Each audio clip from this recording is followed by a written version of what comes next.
Hey Super Horror fam! We're 12 days away from Thanksgiving! For those who aren't familiar with the holiday, Thanksgiving is a day where everyone goes and sees their family whether they want to or not. Now if you're like me, you've spent lots of money on therapy to undo the damage of your childhood. So today... Papa Bones, what's therapy? Therapy? Therapy is... there's two kinds. One kind is where a professional tries to get you to do things you're not comfortable doing to help you grow as a person. And the other kind is where you pay someone to tell you nothing is your fault. That's the popular one. You can pay for that? Sure can. Do you pay for this? No, I found a cheaper way to deal with my feelings. It's called Do Stuff on YouTube and TikTok and hope everyone gives you a thumbs up. Anyways, we've got a great show for you guys today. Supernatural Sammy's gonna tell us some creepy history, Roger has some thoughts he'd like to share, and then we're gonna watch a video on a great, popular, addictive way to get things done. So really, it's gotta be the best. Don't blink, you're watching Super Horror Show. Tommy! Tommy, pass me my calendar! No, it's mine! Tommy, I swear to... Whoa! Dead. Hey Mac, what's the date? Don't know, do yas? 'Cause you don't got no calendars, huh? Why, I'll show you! Ow! Dead.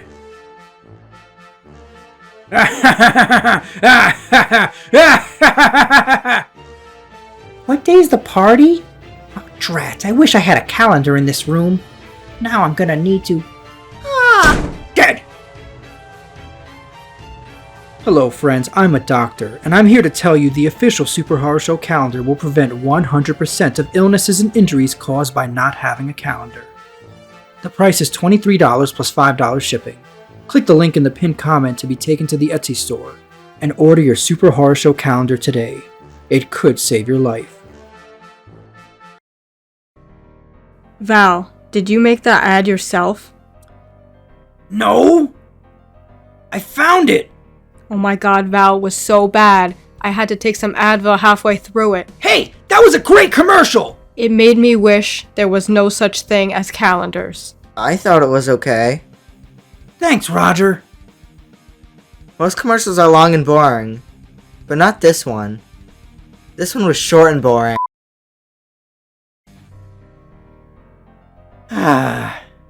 You know what's not fair, Sammy? You're so pretty. Be mean to me again. I think it's time for this week's true scary story. This is the true story of the Thanksgiving Day cannibal. Omaima Ari grew up poor in a small village in Egypt near Sudan. She had a very difficult life. She was abused by her father, and on top of that, she was forced by him to get female genital mutilation. Her mother was also abused by her father. The two of them managed to leave, but had to live in a slum in Cairo. The slum was built around graves, giving it the name the City of the Dead. At 18, she met an American man that worked in the oil industry. They began a relationship, got married, and moved to America in 1986. The relationship didn't last long, and they ended up getting divorced. To survive, she worked as a nanny and did some modeling, but that wasn't enough. So she began stealing and used her good looks to get men to give her money. She managed to trick one man, Robert Hansen. She tied him to a chair, pointed a shotgun at him, and threatened him. She demanded he give her all his money. After this, she moved to California to avoid getting caught. That's where she met Bill Nelson.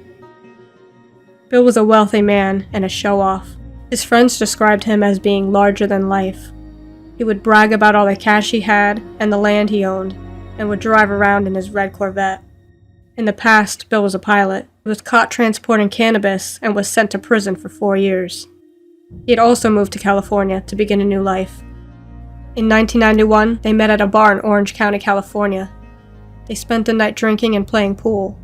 Bill told her about how rich he was and all the land he owned. She was very happy to hear this. After just a few days, they got married. Bill was 56, Omaima was 23.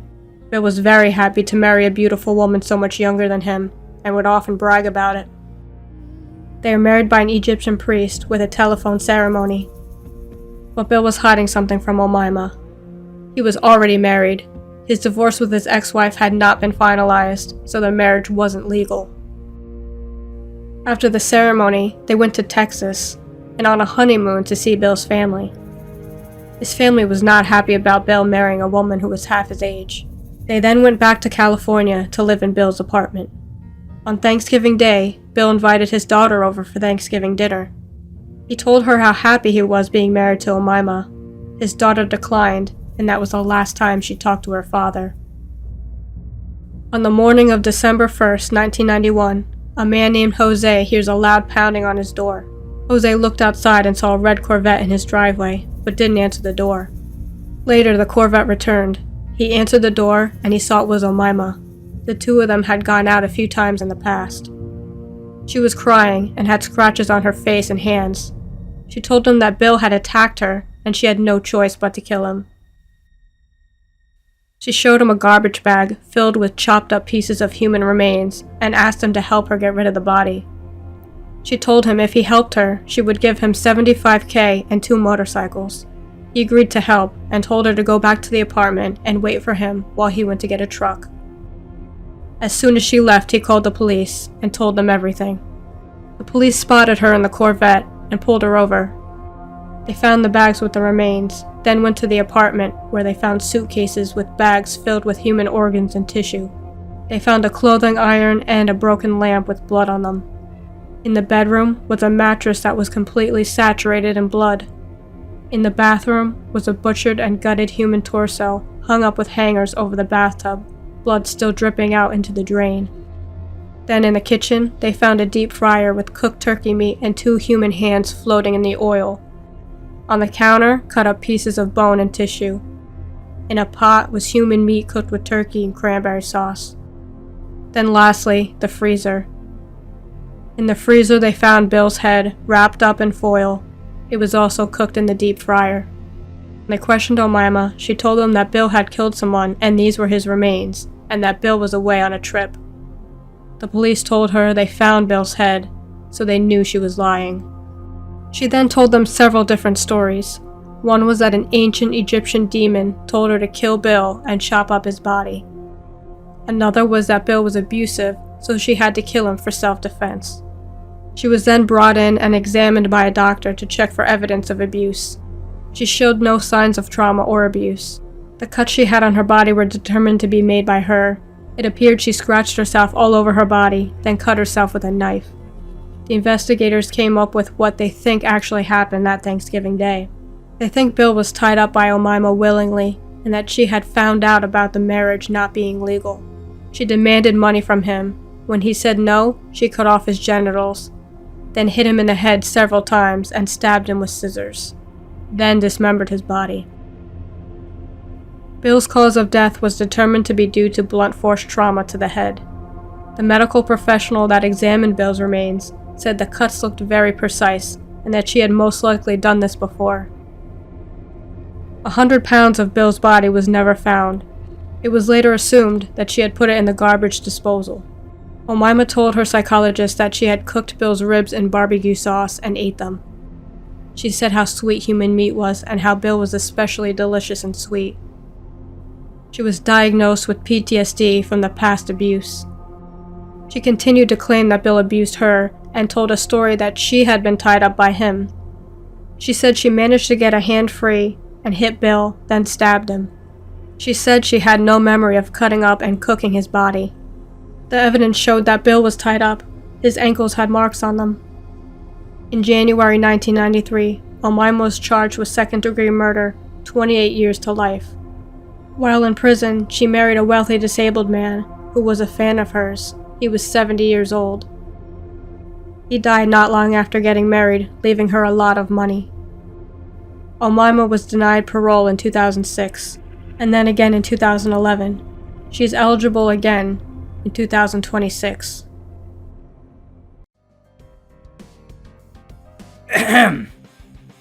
Sammy? I think you're a cool horror babe, but after hearing that story, I think it would be better if we didn't get married. We aren't dating. And we never will. Oh, Sammy, no, don't be upset. Give me some time. I'll consider dating you again. It's a good thing I already took an Advil. Psst, Papa Bones. Oh, right. And now it's time for the shortest segment of our show, Thoughts with Roger. Okay, guys, I spent a lot of time thinking this week and looking through books. That's when I realized eyebrows are like a mustache for your eyes.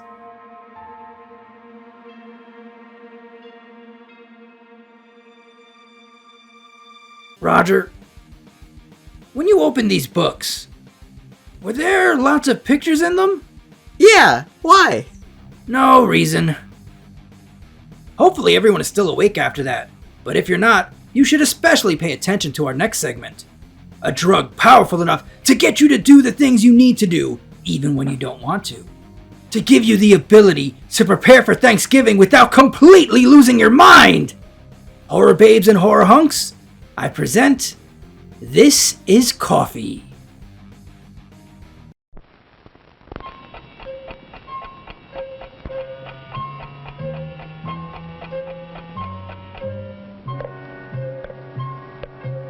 Isn't coffee supposed to wake you up? Because this is putting me to sleep.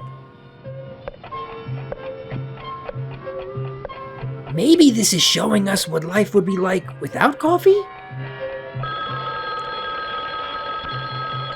Maybe this movie is about hating your life because your alarm sounds like a phone and your faucet leaks.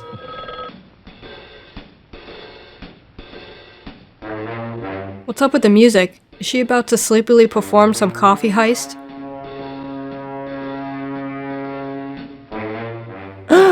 She's practicing breaking into the World Coffee Reserve!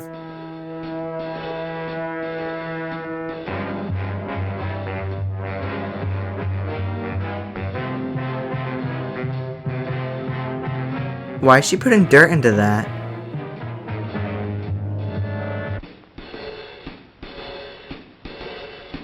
Is this coffee? Well, no. Oh man, you're so stupid! You thought that was coffee?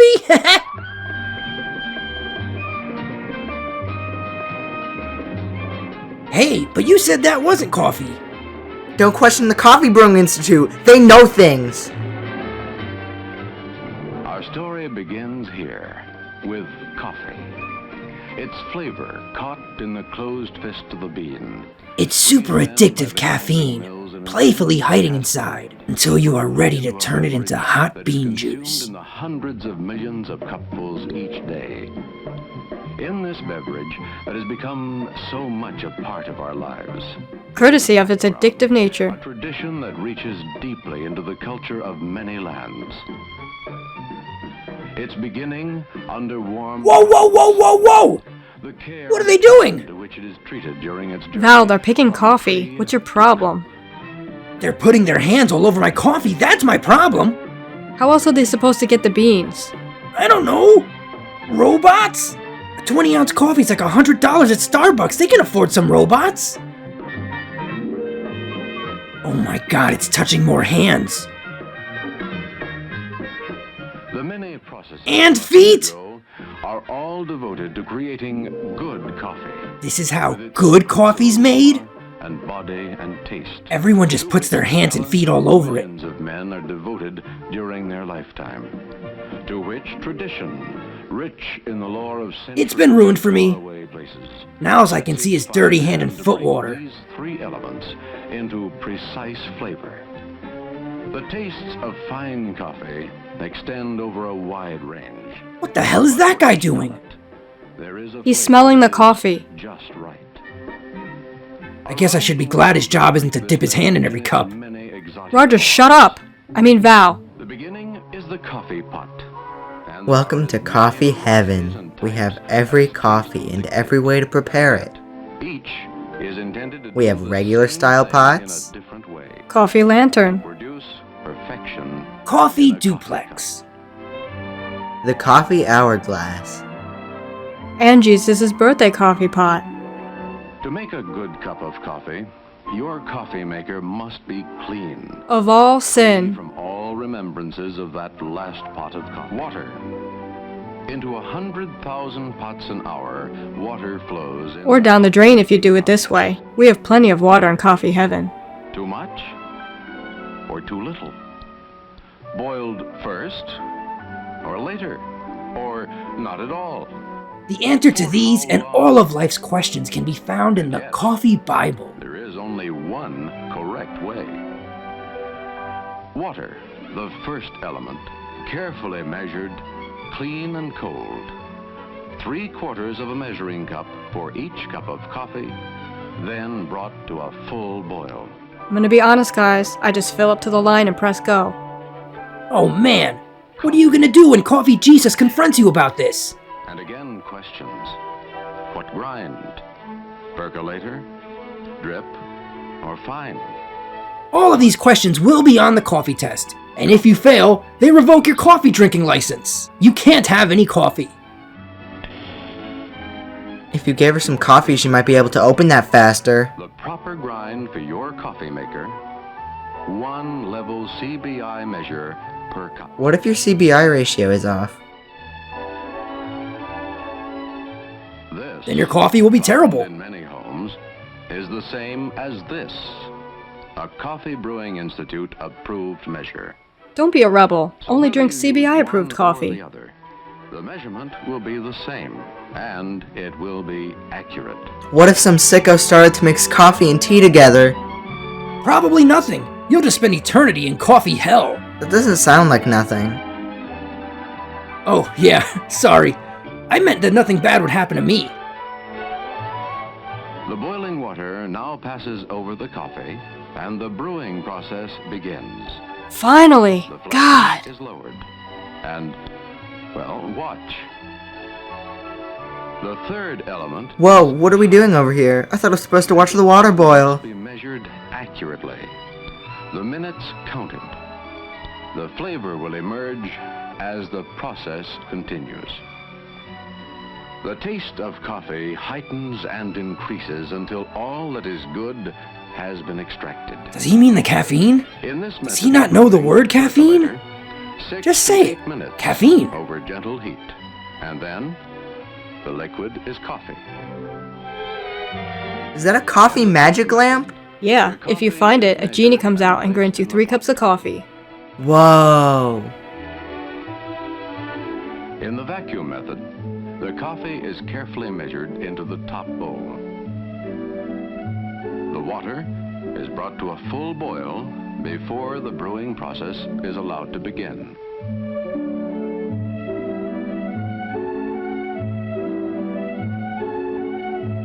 So is this one of those things where the more dangerous it is, the better it tastes? The time? Not more than 3 minutes after the water and coffee. How many are kids do you done. think that coffee maker took out? Dozens. My sister has a small scar near her eye for running too close to our huge wooden Zenith television set. A simple recipe for perfect coffee. Perfect coffee. Sending its glow into our lives around the clock. Get on your knees and accept coffee into your life, Start the day with warmth and vigor. even though you're unworthy.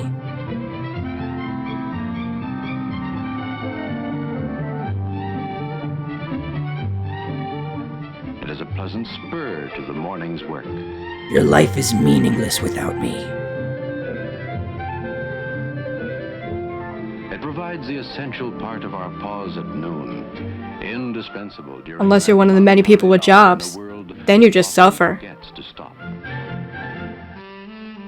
In the romance of evening. Hey baby, when young wanna come by my house and drink coffee Coffee. together? Always a At night? companion. You're so bad. And after it is at home in any setting when good taste is important. In the end, it remains a simple thing. But if you don't measure everything to the exact CBI specifications, it will be ruined, and CBI will send a hitman after A you. good cup. This is literally the worst thing I've ever watched. And I've watched all your Val, that was so bad. I was just trying to help everyone. Caffeine can give you a little boost while preparing for Thanksgiving this year. Val, What? I owe you an apology. You do? Yes, Roger was right. Your short, horrible commercial earlier was great. Ah, thanks, Sammy. Well, that's it for this episode, Super Horror fam. Remember to take good care of yourself and your friends and family. You are all very special. I'll see you all next week. Bye!